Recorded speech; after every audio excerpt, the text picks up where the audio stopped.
Glória a Deus. Estudando os avivamentos dos últimos anos, os acontecimentos, as manifestações do Senhor, elas nunca começaram com um grande volume de pessoas que se reuniu e decidiu fazer algo. Sempre foi com pequenos ajuntamentos que tomou força e proporção a partir de um grande propósito. E sempre que nós colocamos os nossos corações no mesmo propósito, o Senhor vem e supre a demanda, Ele supre a expectativa. Então, eu quero convidar você, feche teus olhos, eu quero orar contigo. Que nós possamos entregar essa noite ao Senhor, que Ele venha falar conosco. E principalmente que os nossos corações, a nossa mente esteja perceptível a voz do Senhor. Pai, em nome de Jesus, nós consagramos esse momento a Ti. Nós colocamos, Pai, nos colocamos debaixo da Tua poderosa mão, Senhor, clamando pela Tua graça. Senhor, nós não somos merecedores, mas nós somos necessitados da Tua graça. E nesse momento, Senhor, nós damos uma ordem. Coloca Teus anjos, Senhor, ao redor desse lugar. Guarda tudo aquilo que carrega nosso nome e sobrenome, Senhor. Guarda os nossos corações, a nossa mente, Senhor. Arranca todo sofisma, tudo aquilo que nos afasta de Ti, Senhor, para que nós possamos receber uma boa palavra vinda dos céus. É isso que nós Te pedimos, Pai, em nome de Jesus. Toda honra e toda glória seja dada a Ti. Amém? Eu quero te convidar a abrir o livro de Ageu. Quem não sabia que tem Ageu na Bíblia aí? Ageu.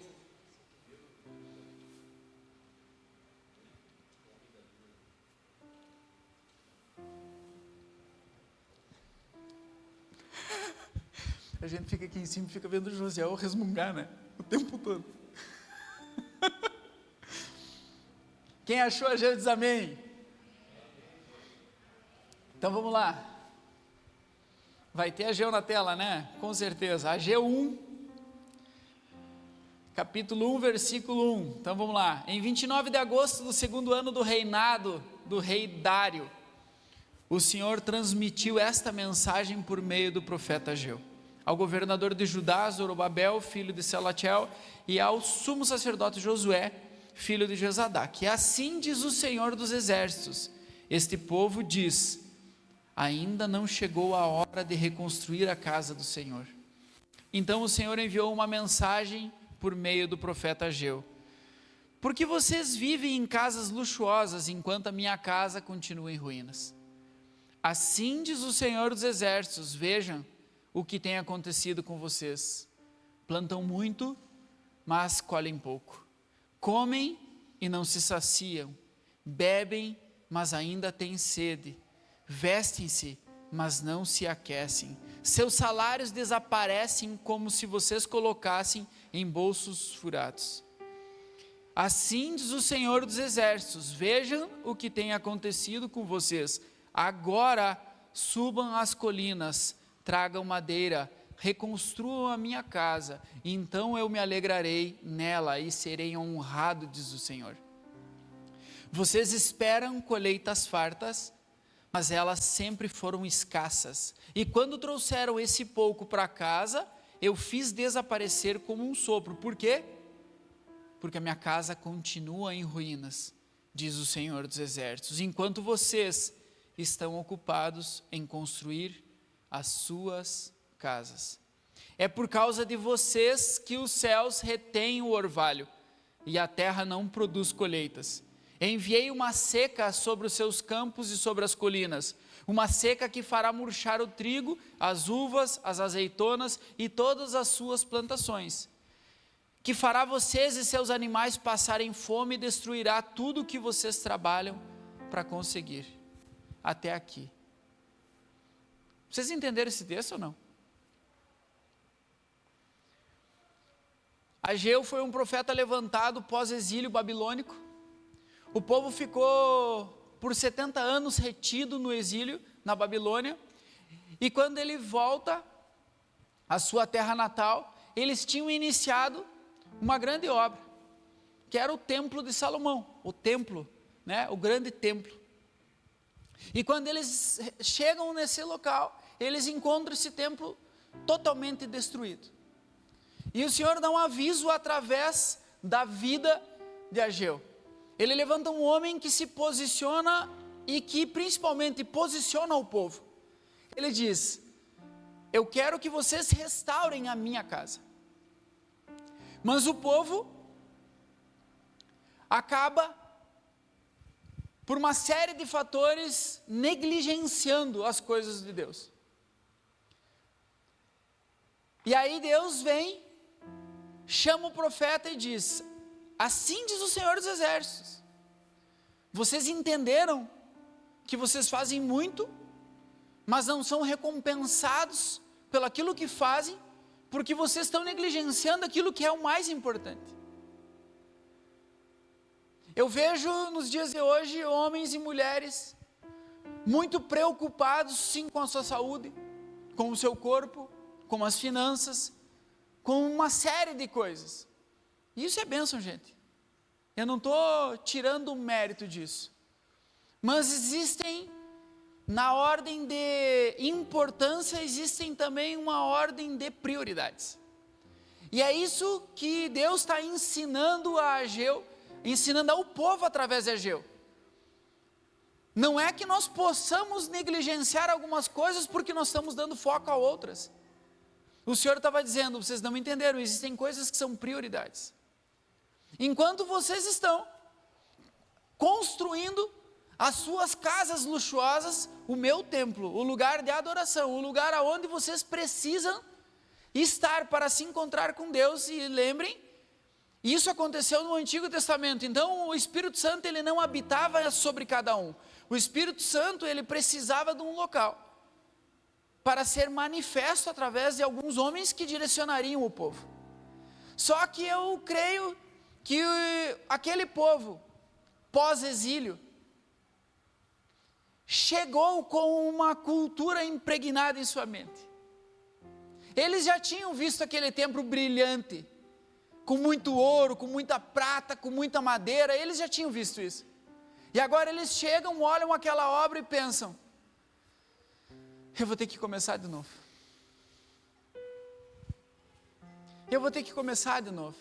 E era isso que o Senhor estava dizendo: vocês não entenderam, eu tirei vocês do exílio e agora vocês estão voltando para a terra, mas eu preciso que vocês deixem a mentalidade de exílio no exílio e voltem para habitar a terra de vocês que eu prometi a vocês. Só que para que vocês possam acessar a terra que eu prometi a vocês, eu preciso que vocês sejam transformados, a mente, o coração, através do quê? Alinhamento de prioridades. E nesse momento, o profeta encontra um povo que na sua terra natal precisava de uma permissão para poder colocar a mão, e o Império Persa na época permite, diz: vai Ageu, vai e auxilia esse povo, restaura aquele templo. Ou seja, eles tinham o que era mais necessário, a permissão. Eles tinham a liberdade que lhe foi dada após exílio.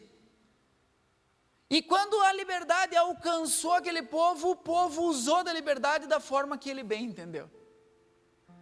É obrigatório vir no culto? Não, não é obrigatório, por isso que eu não vou. É como se fosse isso. Deus deixou aquele povo livre. Quando eles estavam presos, eles eram obrigados a fazer uma série de coisas. E o povo agora recebe a liberdade. E quando ele recebe a liberdade, como ele trata? A liberdade não é para acomodar o povo. A liberdade não é para dispersar o povo de Deus. A liberdade é para que o povo possa escolher com o coração puro pelas coisas dos céus. O amor só é amor porque não existe obrigação. Por isso que o amor não é sentimento. O amor é um mandamento. Ame a Deus sobre todas as coisas e o teu próximo como se fosse a ti. Ou seja, não é um sentimento, eu escolho amar. Não é eu sinto amor. O que Deus estava pedindo é relacionamento. E um relacionamento que não é pautado no amor é pautado no quê?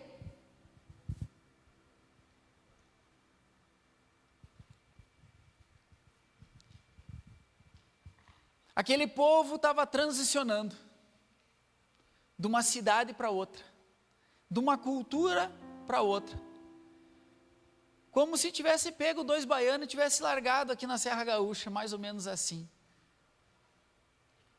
Era isso que aquele povo estava recebendo do Senhor, uma carga cultural totalmente diferente, uma necessidade de se desprender de tudo que deixou. Sabe a cultura que eles tinham? 70 anos, uma geração é construída em 40 anos, é isso?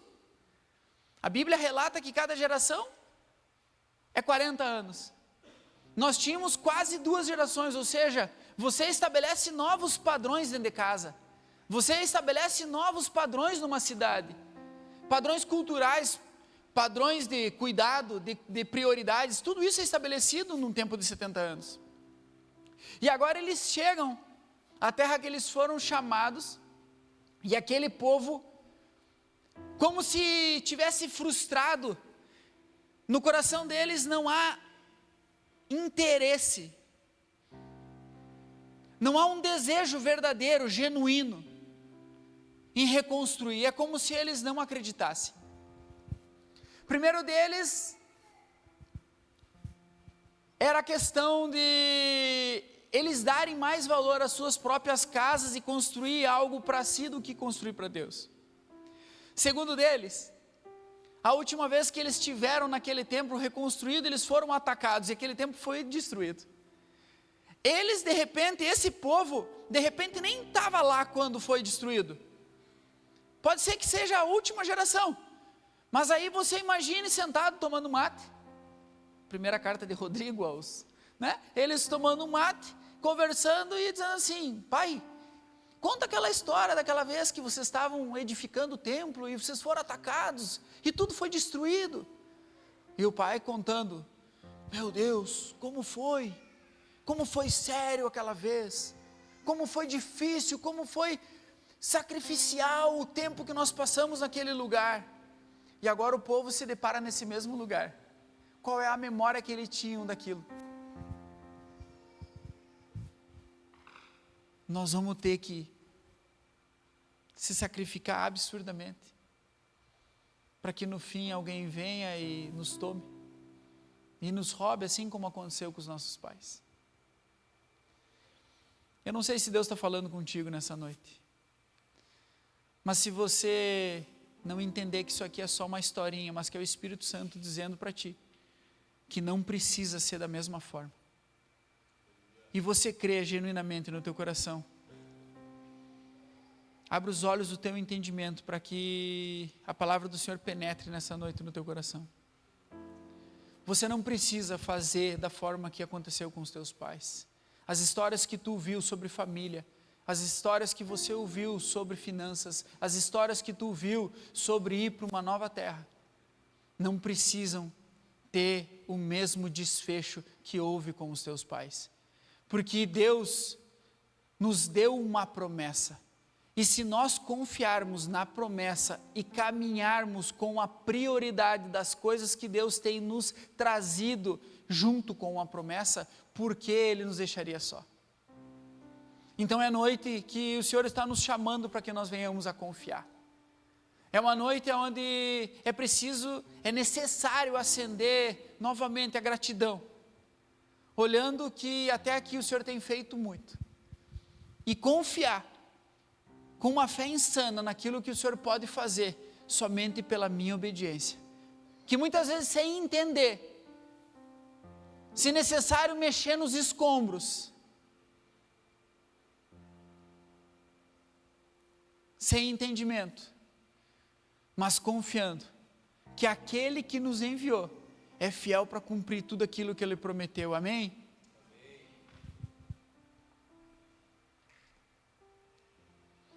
Primeira coisa que me chama a atenção é que esse texto, se está com o dedo lá na tela, coloca ali quando ele começa no Ageu 1:1 ali.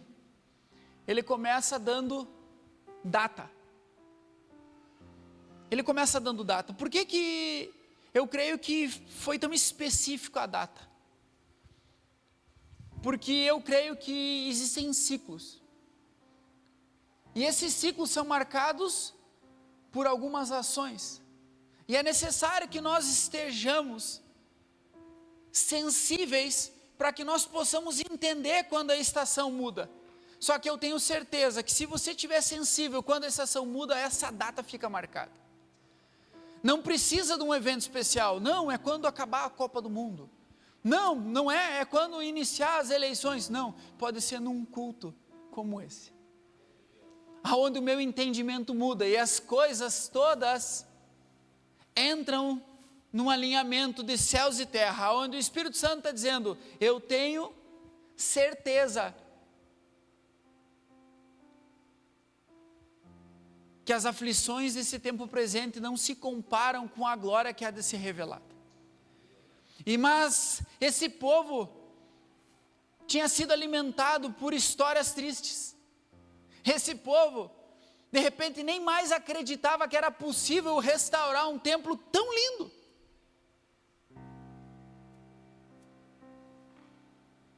É que o meu pai era muito bom em carpintaria. O meu tio era muito bom quando lidava com ouro. Como que eu vou fazer agora com as minhas mãos aquilo que foi feito? Eu creio que aquilo mexia também na competência daquele povo. Aquilo mexia com, e se não ficar tão bom? E como eu faço para mim não ser rejeitado pelo aquilo que eu possa fazer? É só não fazer. É só não fazer. É simples. Se eu não fizer, ninguém me julga pelo que eu fiz.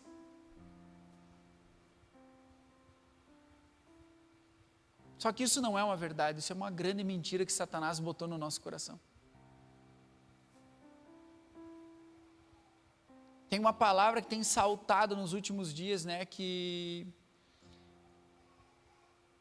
é o processo onde Samuel desabilita Saul e habilita Davi.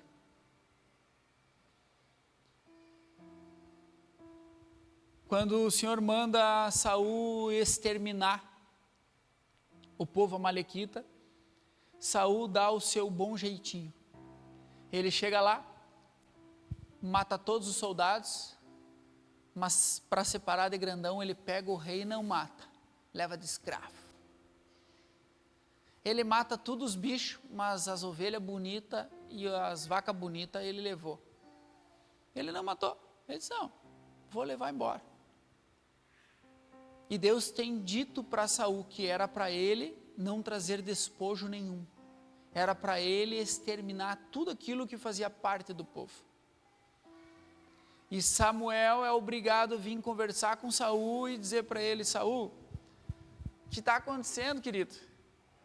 Deus tinha falado, parece que tu não entendeu. E ele disse, não, veja, que grande morte há aí. Olha, o que o meu exército fez. E aí Samuel diz para ele, mas parece que ao fundo escuto balidos de ovelhas e vacas mugindo. Não, essas aqui que tu escuta, eu trouxe para sacrificar para o próprio Deus.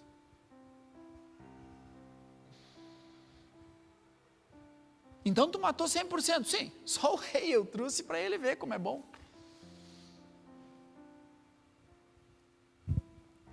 E Samuel é obrigado a dizer, Saul, tu governou com um braço forte, cara. Realmente foi uma chacina que tu fez aí, aprovada por Deus em algumas partes. Só que Deus prefere a obediência do que o sacrifício. Nada adianta tu ter guardado essas ovelhas em desobediência, porque o Espírito Santo está te falando nessa noite, é melhor a obediência do que o sacrifício.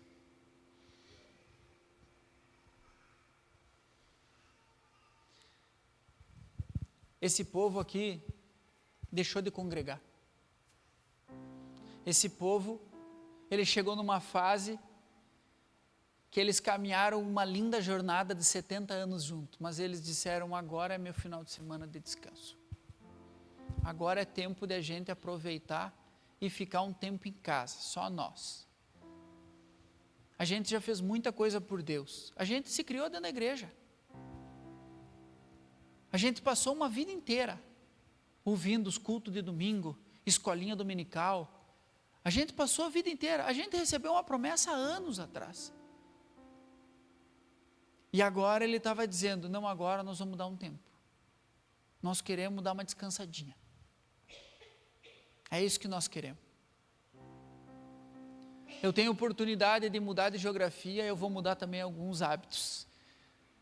Só que Deus estava dizendo que exatamente aquilo que eles queriam mudar era o que Deus tinha pedido como prioridade.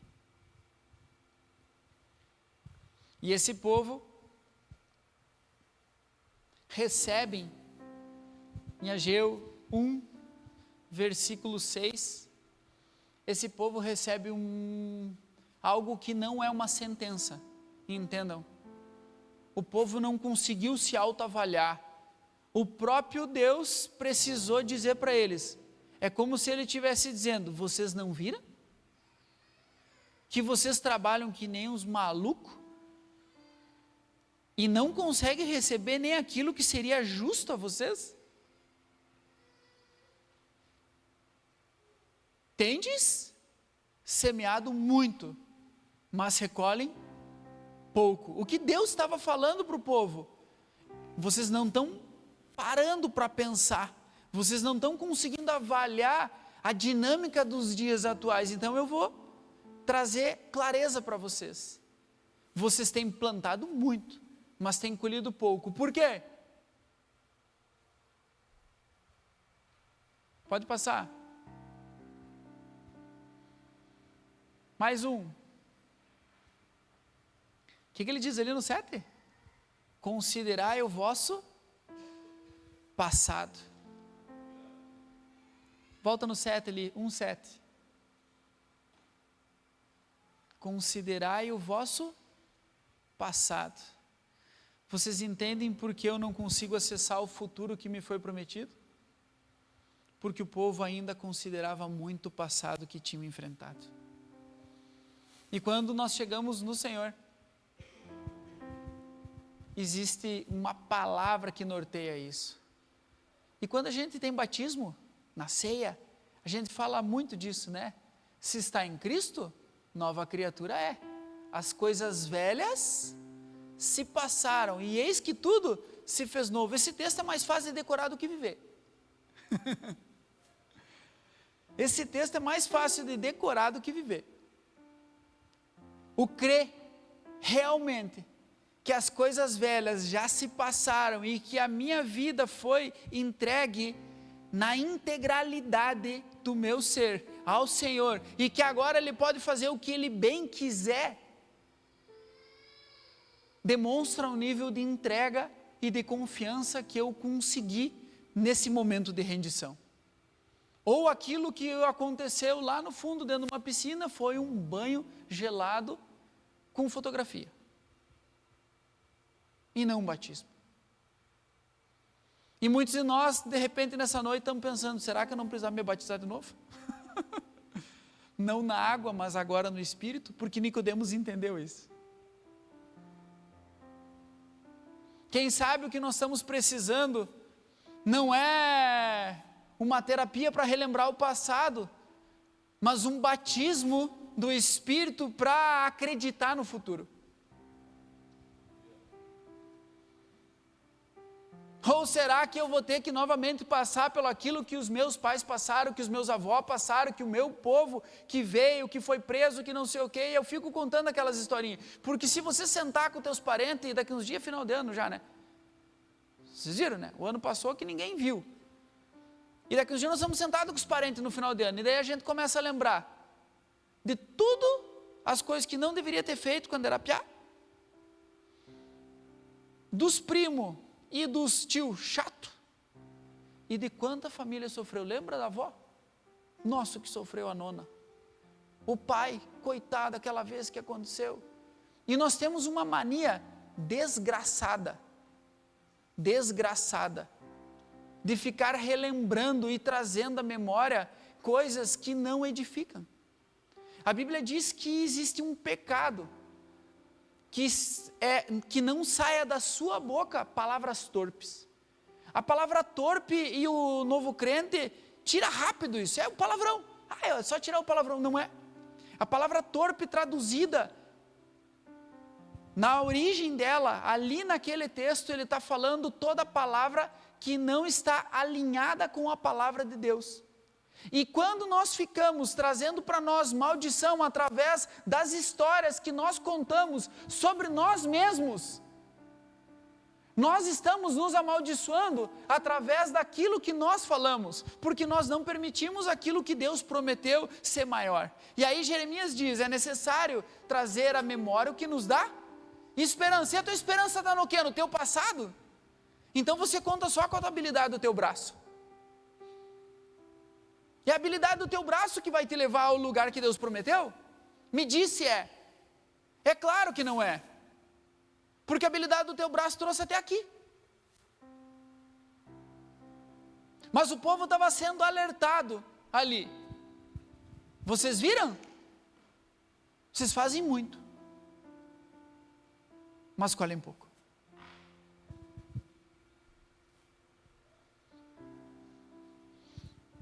Paulo ora em Filipenses 1:9, ele ora dizendo, eu oro para que o amor de vocês transborde cada dia mais, e que vocês continuem a crescer em conhecimento e discernimento, e que compreendam o que é verdadeiramente importante, para que vivam de um modo puro e sem culpa, até o dia que Cristo voltar.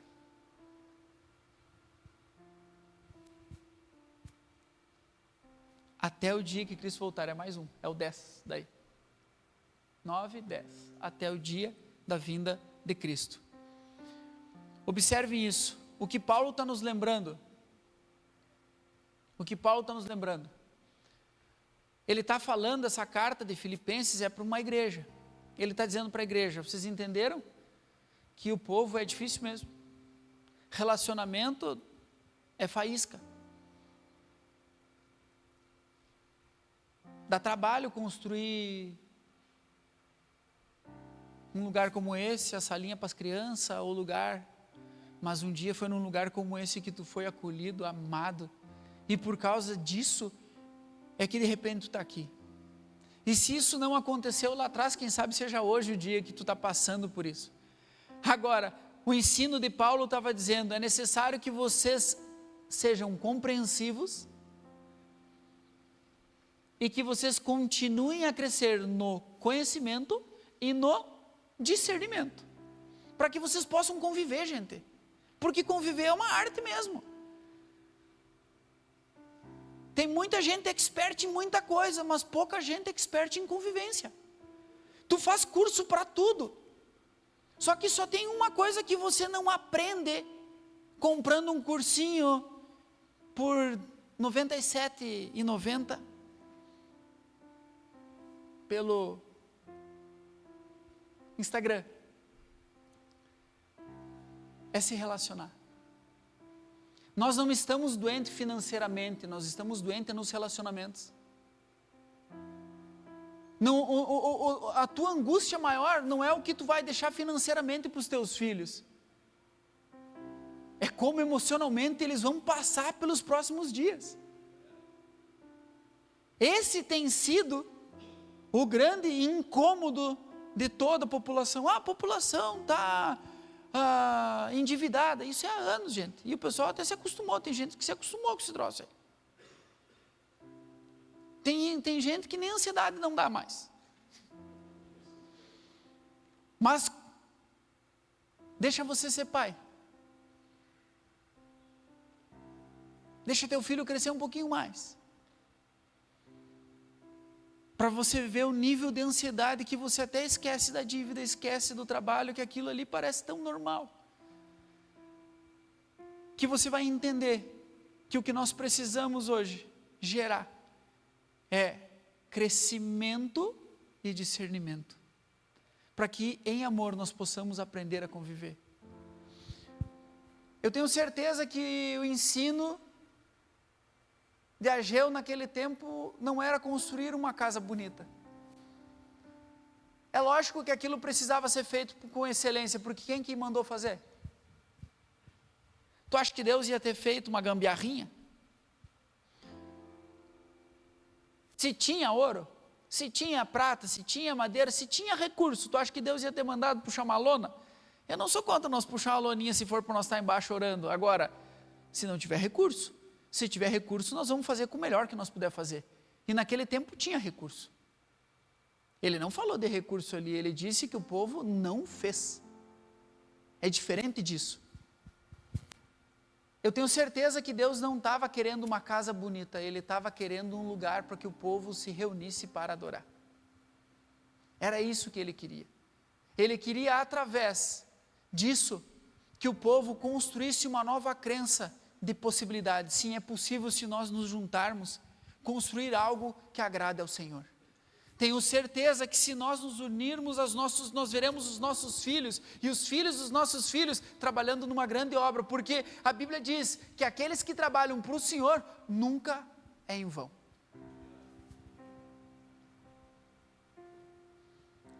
Só que de repente tinha um monte de gente super animada, mas tinha os mais velhos, que não seguraram, que nem vinha no meio porque tinha certeza que ia dar errado, que sentava na ponta e ficava dizendo, quando nós fizemos outra vez, o marco da porta da outra vez era muito mais bonito. E a nova geração, de repente, cheia de amor para dar, cheia de vontade de crescer, começou a ver o desânimo dos mais velhos. Eles não tinham mais em quem se inspirar, porque a outra geração que ainda estava ali, estava totalmente desanimada por ver o templo destruído. Eles não conseguiam, os olhos deles não acreditavam que era possível pela segunda vez. Eles enxergarem tanta beleza.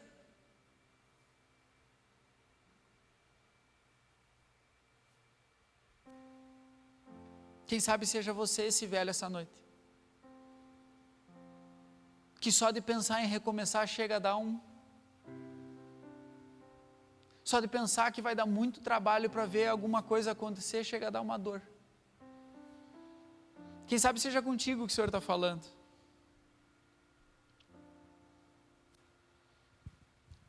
Em Gálatas 6:9 diz assim: por isso,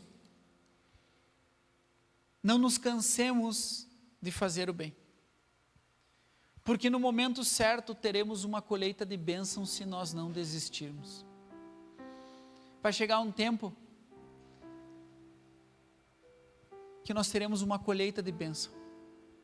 Lembra do primeiro texto que eu dei ênfase? Plantam muito, mas colhem pouco. Aqui o autor de Gálatas está dizendo, é um pouco diferente do outro tempo, portanto é conclusivo. Não nos cansemos de fazer o bem. A minha versão é um pouco diferente dessa. Não nos cansemos de fazer o bem, porque ao seu tempo colheremos se nós não. Esse versículo está dando uma chave extremamente importante. O que impede de eu colher? Se no meio do processo eu começar bem e eu não terminar. Eu desisti. Por algum motivo. Quem sabe pela opinião dos outros, quem sabe porque eu acho que eu não sou competente, ou por causa da minha história, ou porquê. Eu posso não colher, não alcançar se eu desistir. O Senhor está dizendo, se tu está dando prioridade para aquilo que é santo, aquilo que eu te chamei, se você tem feito aquilo que é bom, não desista, que tu vai colher. Porque Deus não tem favorito. Deus não tem favorito. O problema é o que eu faço com aquilo que saiu da boca de Deus. O que eu tenho feito com aquilo que sai da boca de Deus? O que eu faço com as promessas que eu recebi, com as palavras que eu ouvi, com aquilo que um dia eu levantei numa segunda-feira fria e escrevi sobre o meu respeito, sobre o que muitas vezes motivado por outras pessoas eu acabei até escrevendo, mas será que eu acredito verdadeiramente que é possível que as promessas de Deus se cumpram em minha vida? Mas Deus não tem preferidos, mas é necessário que nós, como escolhidos, creiamos naquilo que o Senhor tem falado ao nosso respeito.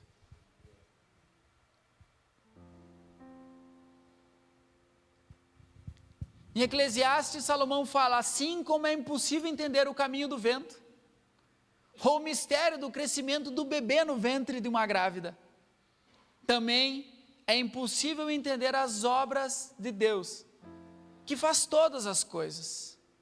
Portanto, Eclesiastes 11:5, portanto, semeie pela manhã, e continue também a trabalhar à tarde, pois você nunca saberá se o lucro virá de uma atividade ou de outra, ou talvez de ambas.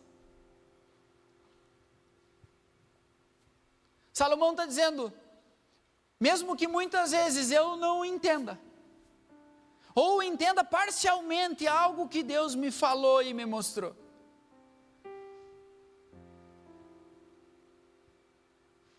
não fique de braços cruzados.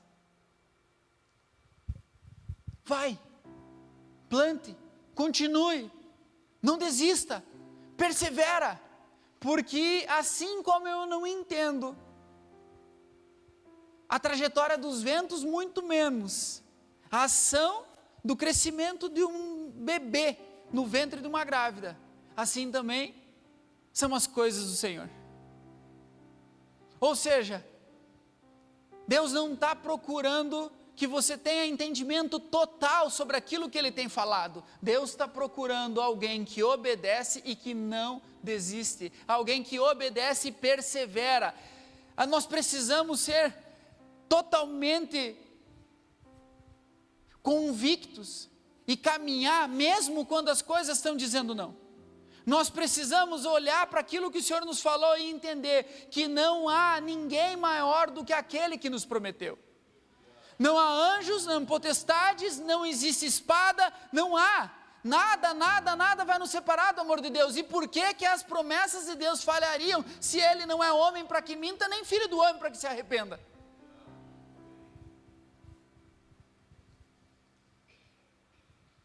Ageu 1:13, eu já estou indo para o final.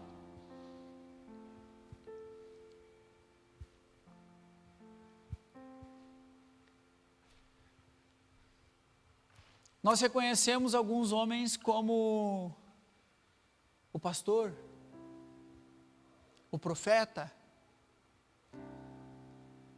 Eu queria ser usado por Deus assim como Ageu foi, que não fala da magnitude daquilo que ele falou, mas da importância daquilo que ele falou num momento tão importante.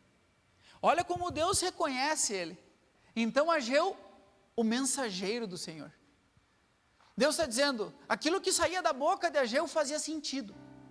Aquilo que saía da boca de Deus era nada mais nada menos do que uma palavra rema, uma palavra que veio do céu, uma palavra inspirada por Deus para aquele povo naquele tempo. Olha como Deus reconhece esse homem. Tu entende? Não, Rodrigo, engenheiro agrônomo, formado, não. Ele não deu as competências.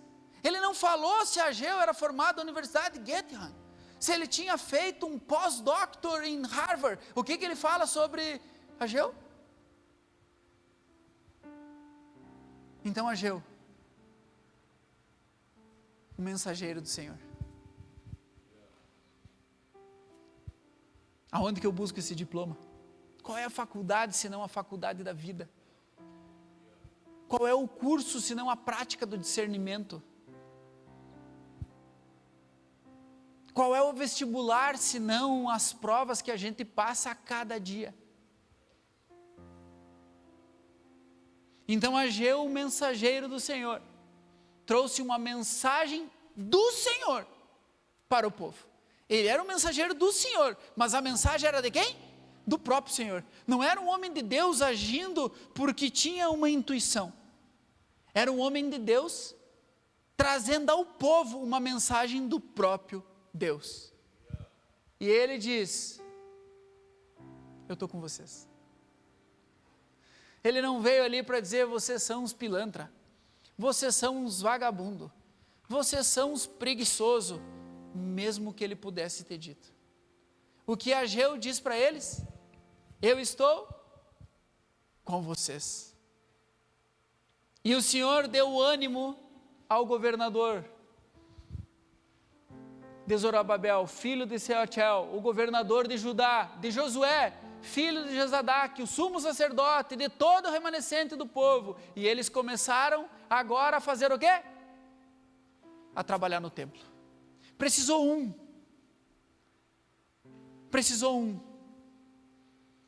Um homem com discernimento. Quem sabe a tua casa não precisa que todo mundo esteja totalmente alinhado, precisa que um se levante, para que tudo se alinhe. Daqui a pouco precisa que um se levante, para que comece a ser trabalhada a obra de Deus na tua casa. De repente você é o primeiro da tua família, daqui a pouco você é o primeiro crente, e até acham vergonhoso você ser o que você é. Mas o Senhor está dizendo, precisou um que se levantou. E nesse dia, eles começam a trabalhar no templo.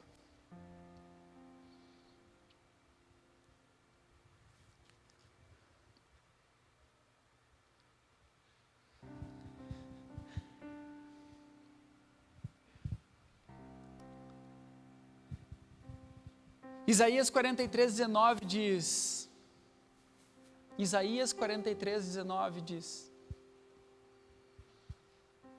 eu estou prestes a realizar algo.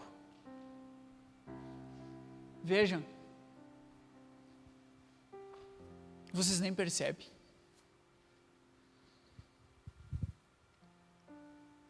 Até no deserto eu vou abrir um caminho e riachos no ermo. Os animais me honrarão, porque eu fornecerei água no deserto e riachos no ermo, para dar de beber ao meu povo e ao meu escolhido. Tem uma diferença ali, não tem? Existe um povo, existe o quê? Ao meu escolhido. Ele está falando que existe um povo com uma promessa, mas tem um homem que tem uma promessa um pouquinho mais específica, e que está junto do povo. Ou seja, Deus está dizendo que Ele tem compromisso com o povo dEle, e Ele tem cuidado dos seus. Se Deus está dizendo que Ele vai gerar no meio do deserto riachos, uma coisa é alagar o Guaíba, que qualquer chuvinha transborda. Outra coisa é Deus prometer que transbordará no deserto. Isso me diz ao meu coração que Deus vai fazer muito. Porque hoje, se tem previsão de chuva de manhã cedo e a Alexa diz, como que é? Não sei o que de tempestade. A Alexa fala de manhã cedo, dá uma raiva daquela mulher. Quando ela fala ali que vai chover, o pessoal já, meu Deus do céu, e agora como é que eu vou? E será que eu passo? Será que vai trancar a ponte? E será que vai desabar? E nossa, estou na encosta do morro, e ali já choveu, e a outra vez foi pavoroso. E não é assim? Porque existe uma memória errada. Existe uma memória errada. Só que Deus está dizendo aqui, eu vou fazer o quê? Vocês não entenderam? Chove no deserto? Chove no deserto? Ele está dizendo o quê? Eu vou fazer algo novo. Vocês nunca viram o que eu vou fazer. Esquece o que eu estou dizendo para vocês que vai acontecer com vocês, não se compara. Vocês não podem contar historinha velha para poder usufruir daquilo que eu estou dizendo, que é novo. Ninguém nunca viu. Quem está no deserto nunca viu essa chuvarada. O que eu estou prometendo aqui, essa abundância, é algo que os parentes de vocês não viram. Os antigos não viram. Ou seja, não tem ninguém que possa dizer que aquilo não era verdade, porque ninguém nunca tinha visto. Só que aí a questão é o povo recebeu o cuidado e principalmente o escolhido. Só que eu vou encerrar, se o louvor puder me ajudar, Ageu 2:9.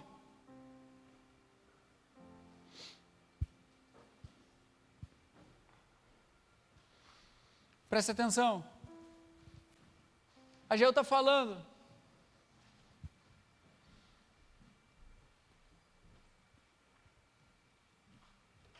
Sejam obedientes.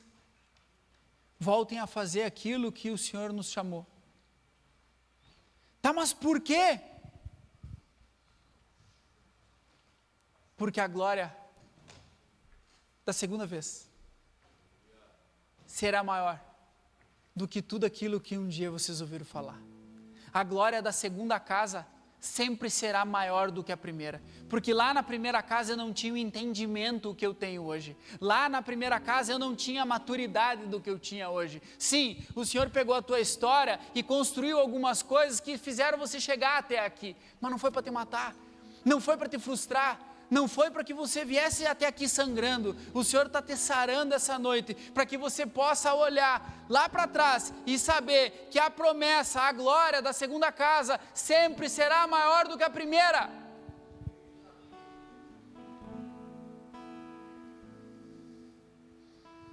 Se coloque de pé. Quem pode? Preste atenção.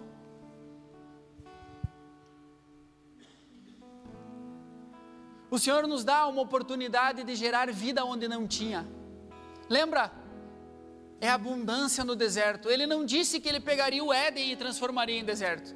Ele falou isso na palavra? Não. Então quem sabe a tua vida não seja o Éden. Quem sabe a tua vida hoje seja um deserto. Sim, quem sabe uma situação na tua vida, uma área da tua vida, você olha aí, e pior que isso, você tenta esconder muitas vezes. Mas você olha naquela área específica, você olha para aquela área e as pessoas até acham, as pessoas olham de longe e dizem assim, nossa, que bênção. Ele é uma bênção. Nossa, como ele é querido. Mas você sabe no teu interior que essa área é deserto. Só que nessa noite o Senhor está nos trazendo, não uma promessa, porque Ele já nos prometeu, Ele está trazendo à memória aquilo que nos dá esperança, que é a promessa dEle. Ele está dizendo, eu farei. Oh, presta atenção, vocês não notaram? Eu já iniciei algo novo, eu já iniciei algo novo. Vocês não notaram? Eu já iniciei algo novo. Eu farei brotar rios, riachos, água viva em meio ao deserto, porque eu cuidarei dos meus povo e dos meus escolhidos. É isso que o Senhor está falando para nós nessa noite. Então fecha teus olhos, enquanto você escuta esse louvor, coloca a mão no teu coração, fala com o Senhor. Quem sabe o que tu está precisando é de uma chuva, o que tu está precisando é ser encharcado pelo Espírito Santo de Deus, e há um convite essa noite para ti.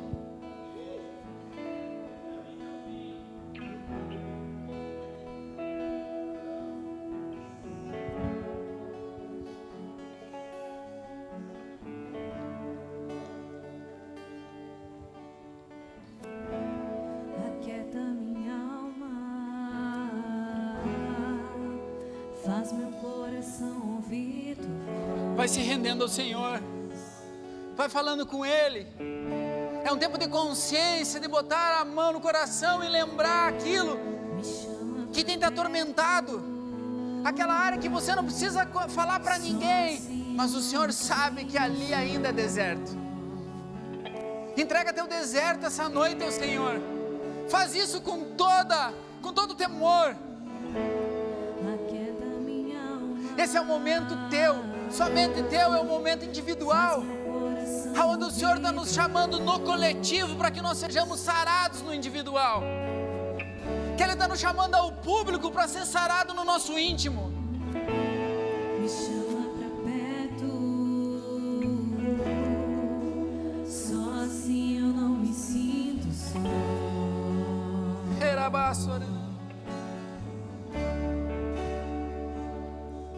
Porque na verdade o descobri que tudo que eu preciso está em ti. Cante isso. Mas Declare com tua boca. meu coração é teimoso demais pra admitir. Sei que depender é como viver perigosamente, mas eu preciso acreditar e confiar no que você me diz.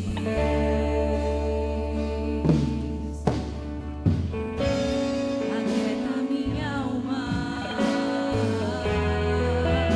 faz meu coração ouvir tua voz. Aleluia.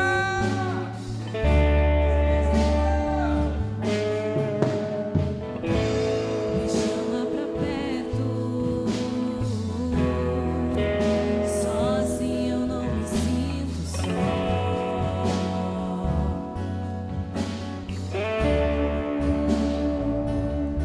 Eu sei que mesmo sem entender você está no controle, então me esconda no teu coração e me amarre a ti, pra eu não desistir. Eu não quero mais fugir da tua vontade pra mim. Eu sei que vai ser difícil, mas você estará sempre comigo. E mesmo que minha alma grite, tente me fazer voltar atrás, eu vou confiar, eu vou descansar, me lançar no teu amor,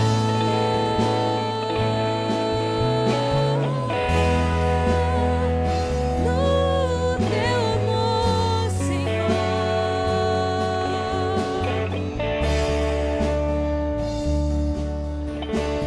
O tempo não pode apagar, as muitas águas nunca levarão amor que você sente por mim. Eu sei que tudo vai se cumprir. O tempo não pode apagar, as muitas águas nunca levarão amor que você sente por mim. Eu sei que tudo vai se cumprir. O tempo não pode apagar, as muitas águas nunca levarão amor que você sente por mim. Eu sei que tudo vai se cumprir. O tempo não pode apagar, as muitas águas nunca levarão amor que você sente por mim. Eu sei que tudo vai se cumprir. Presta atenção. Em Ageu 2:19, o profeta não tinha terminado a mensagem. Tem mais 2 versículos que costuram tudo aquilo que ele tinha falado até ali. Primeiro, ele chama o povo para um posicionamento. Depois, ele gera uma consciência para que o povo pudesse compreender a importância daquilo que estava sendo falado. Depois, ele diz: eu estou com vocês. Lembra? Eu estou com vocês. Eu estou aqui, nós vamos caminhar junto, nós vamos marchar junto. Nós vamos ter que levantar a parede, nós vamos ter que derrubar a madeira, mas eu estou com vocês. Só que lá em Ageu 2:19 ele diz assim: hoje, fala comigo, hoje eu lhes faço uma promessa. Enquanto, presta atenção, enquanto a semente ainda está no celeiro, e as videiras, as figueiras, os romanzeiros e as oliveiras ainda não deram os seus frutos. Olha só, hoje, enquanto a semente ainda está guardada, enquanto eu ainda tenho chance de fazer diferente, o Senhor está dizendo: enquanto tu ainda não deu um fruto, eu estou te chamando. Só que hoje em diante eu os abençoarei.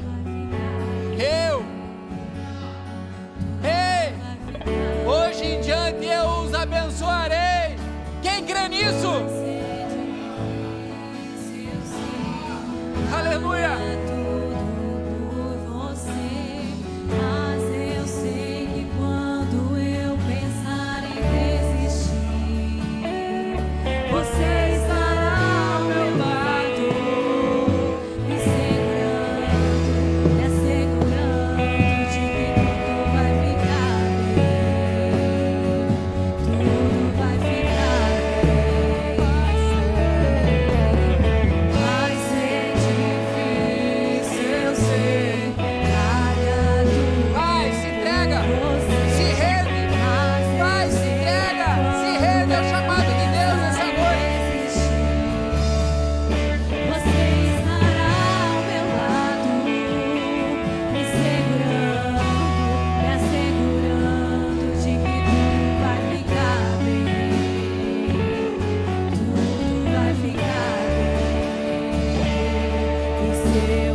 Atenção, e aqui eu encerro. Presta atenção.